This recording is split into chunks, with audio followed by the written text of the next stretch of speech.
Mr. Brearley, are you strong enough to bear a second shock? I must confer with you before we remove the body. It was Dr. Barnes who thus addressed Robert Brearley, who, after the first sight of the outstretched figure upon the lake shore, and the first shock of horror and anguish, had turned away from the group hovering about the doctor, as he knelt beside the dead, to face his grief alone. Dr. Barnes, besides being a skilled physician, possessed three other qualities necessary to a successful career in medicine. He was prompt to act, practical and humane. Robert Brearley was leaning against a tall tree, his back toward that group by the water's edge, and his face pressed against the tree's rugged trunk. He lifted his head as the doctor spoke, and turned a white, set face toward him. The look in his dark eyes was assurance sufficient that he was ready to listen and still able to manfully endure another blow. The two men moved a few steps away, and then the doctor said, "I must be brief. You know, do you not, the theory, that of these men, as to the cause of this calamity? It was an accident, of course. They make it that, or suicide. Never. Impossible. My brother was a God-fearing man, a happy man. Still, there is a bullet hole just where self-inflicted wounds are oftenest made." Brearley groaned aloud. Still, he persisted, "I will never believe it." "You need not." Dr. Barnes sank his voice to a yet lower pitch. "Mr. Brearley, there is a second bullet wound in the back." "The back. And that means—" "It means murder, without a doubt. No huntsman could so mistake his mark in this open woodland, along the lake.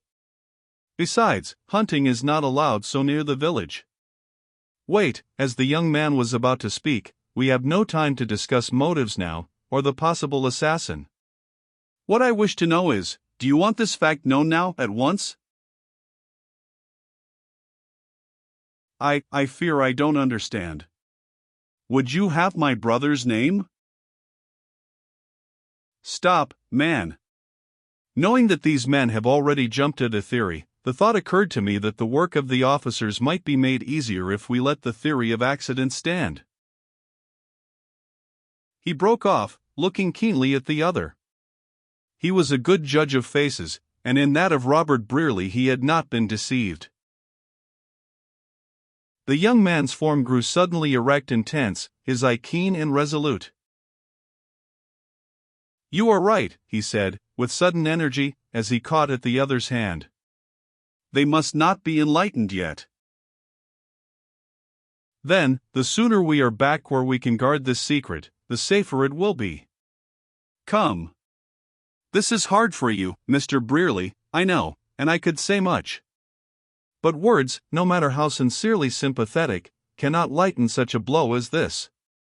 I admire your strength, your fortitude, under such a shock. Will you let me add that any service I can render as physician, as man, or as friend, is yours for the asking?" The doctor hesitated a moment, then held out his hand, and the four watchers beside the body exchanged quick glances of surprise upon seeing the two men grasp hands, silently and with solemn faces, and then turn, still silently, back to the place where the body lay. "Don't touch that pistol, Doran," the doctor spoke, in his capacity of coroner. "Certainly not, document. I wanted to feel, if I could, whether those side chambers had been discharged or not. You see," he added, rising to his feet, "when we saw this, we knew what we had to do, and it has been hands off. We've only used our eyes so far forth." "And that I wish to do now with more calmness," said Robert Brearley, coming close to the body and kneeling beside it.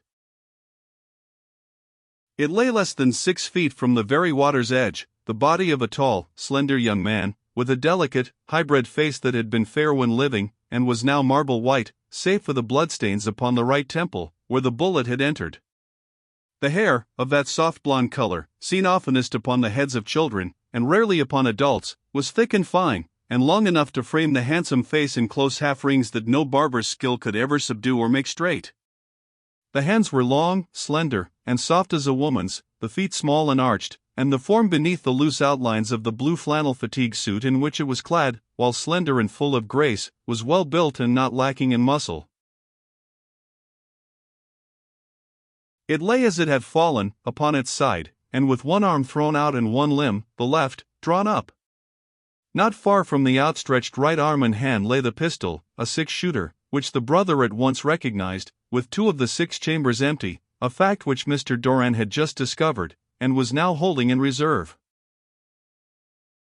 The doctor, upon his discovery of the second bullet wound, had at once flung his own handkerchief over the prostrate head, and called for the carriage robe from his own phaeton, which, fortunately for the wind and legs of the black pony, had stood ready at his office door, and was now in waiting, the horse tethered to a tree at the edge of the wood not far away. This lap-robe Robert Brierly reverently drew away as he knelt beside the still form, and thus, for some moments remained, turning his gaze from right to left, from the great tree which grew close at the motionless feet, and between the group and the water's edge, its branches spreading out above them and forming a canopy over the body to a dead stump some distance away, where a small target leaned, its rings of white and black and red showing how often his steady hand had sent the ball, close and closer, until the bull's eye was pierced at last. No word was uttered as he knelt there, and before he arose he placed a hand upon the dead man's shoulder with an impulsive caressing motion, and bending down, kissed the cold temple just above the crimson death-mark. Then, slowly, reverently, he drew the covering once more over the body and arose. "That was a vow," he said to the doctor, who stood close beside him. "Where is He turned toward the group of men who, when he knelt, had withdrawn to a respectful distance. "Which of you suggested that he had tripped?" Doran came forward and silently pointed to the foot of the tree, where, trailing across the grass, and past the dead man's feet, was a tendril of wild ivy entangled and broken. "Oh," exclaimed Brierly. "You saw that too?" "It was the first thing I did see," said the other, coming to his side, "when I looked about me. It's a very clear case, Mr. Brierly. Target shooting has been quite a pastime here lately. And see. There couldn't be a better place to stand and shoot at that target than right against that tree, braced against it. It's the right distance and all. He must have stood there, and when he hit the bull's eye, he made a quick forward step, caught his foot in that vine and tripped. A man will naturally throw out his arm in falling so, especially the right one, and in doing that, somehow as he lunged forward it happened." "Yes," murmured Brierly, "it is a very simple theory. It might have happened so." "There wasn't any other way it could happen," muttered one of Doran's companions. And at that moment the wheels of an approaching vehicle were heard, and all turned to look toward the long black hearse, divested of its plumes, and with 2 or 3 thick blankets upon its velvet floor. It was the doctor who superintended the lifting of the body, keeping the head covered, and when the hearse drove slowly away with its pathetic burden, he turned to Doran. "I'll drive Mr. Brierly back to town, Doran," he said, "if you don't mind taking his wheel in charge," and scarcely waiting for Doran's willing assent, he took Richard Brierly's arm and led him toward his phaeton.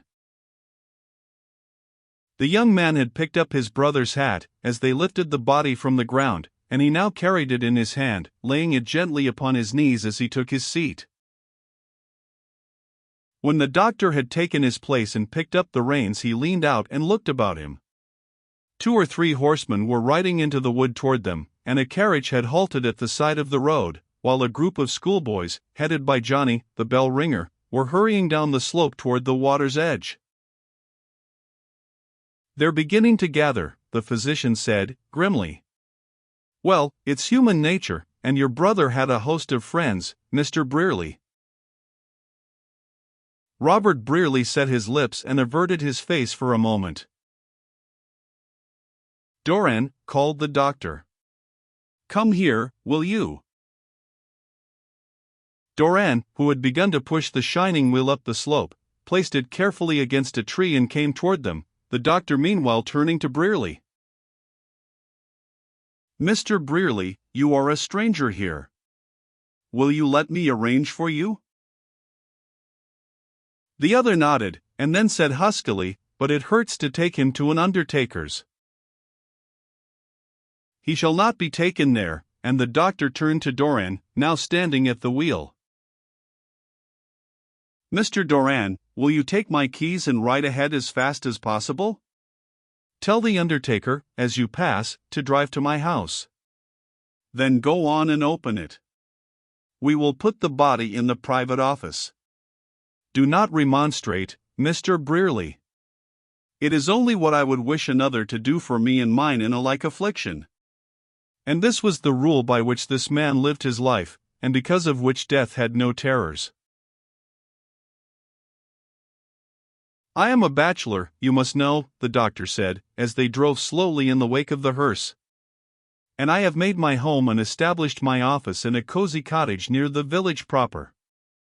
It will save you the ordeal of strange eyes, and many questions, perhaps, if you will be my guest for a day or two, at least.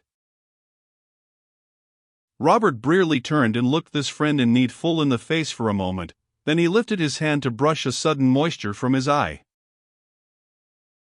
I accept all your kindness, he said, huskily, for I see that you are as sincere as you are kind.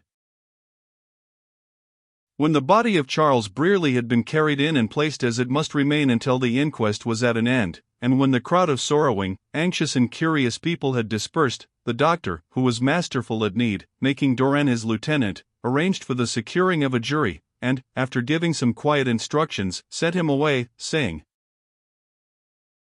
Tell the people it is not yet determined how or when we shall hold the inquiry.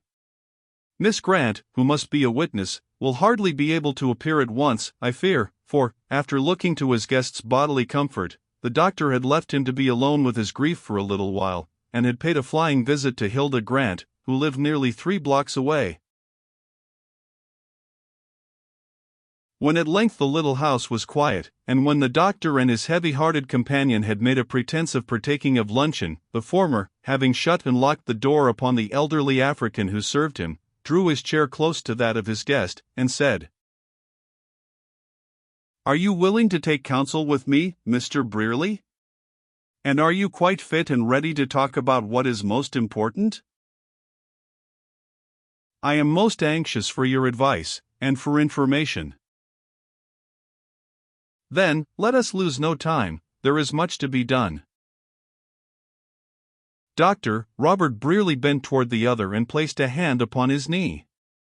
There are emergencies which bring men together and reveal them, each to each, in a flash, as it were. I cannot feel that you know me really, but I know you, and would trust you with my dearest possession, or my most dangerous secret. You will be frank with me, I know, if you speak at all, and I want you to tell me something. What is it? You have told me how, in your opinion, my poor brother really met his death. Will you put yourself in my place, and tell me how you would act in this horrible emergency? What is the first thing you would do? The doctor's answer came after a moment's grave thought. I am, I think, a Christian, he said, gravely, but I think, I know that I would make my life's work to find out the truth about that murder, for that it was a murder, I solemnly believe.